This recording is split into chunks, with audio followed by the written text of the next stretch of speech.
गाव कुठलं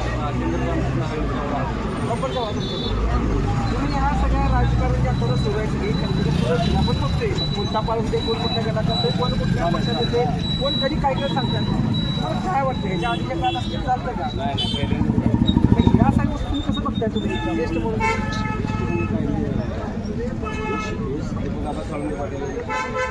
चांगला आहे काम स्वच्छ आहे चांगला माणूस आहे काही यश करून देतील तुला सगळं सांगा आपल्या ह्या गटाला करूनच आहे तुम्हाला काय वाटतं यशची कामं कशी आहेत सगळी चांगली चांगली काम यशांची चांगली कामं त्याने आतापर्यंत काय कामं केली गावाच्या विकासासाठी काय गावासाठी गावासाठी पूर्ण त्यांची असं होत आहे पूर्ण गावासाठी हा जवळसाठी तर पूर्ण अतुल पवारनी सुद्धा या पवार आपल्या ओळखीनं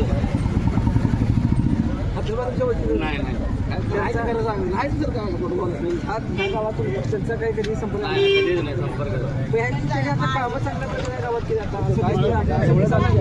काही व्हिडिओ वगैरे आम्ही बघतोय किंवा माझ्या व्हिडिओ येत आहेत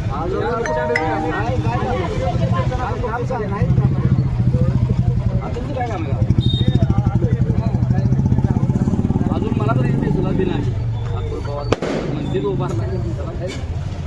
उभारी गावात नाही नाही जगदीश पाटील पहिलं नाव आहे जगदीश पाटील त्यांना बी हे नाव सुद्धा या लढतीमध्ये त्यांना बी आपण बघितलं त्या निवडणुकीचं सगळं असं म्हणजे बदलते सगळं राजकारण कोणी कुठल्या गटात जाते कोणी ती करते सगळं तुम्हाला कसं वाटतं सगळं करायला पाहिजे का नाही करायला पाहिजे जे मनात जायचं आपण काय कोणाला मानत लोकांचं मत काय कारण निवडून लोक देणार आज तुम्ही निवडून तुम्ही आज सगळी मंडळी तुम्ही निवडून देणार स्वच्छ माणूस बघून देणार स्वच्छ कामाचा माणूस चांगला माणूस स्वच्छ कोरी पाठी पाहिजे यश दादांचं असं कधी प्रसंग घडलाय का एखादा की तुम्हाला एखादे त्यांना काम सांगितलं ते लगेच काम केलं मी काय आपल्या गावातच हे गावातच काय वैयक्तिक काम नाही गावातच काही कामं तुम्ही सांगितलं तसं काही काम तर झाले काम करते मी काय गेलो नाही कधी कामं करते कामं करतील बाकीचे लोक कामं करतील का नाही संबंध गाडच नाही आज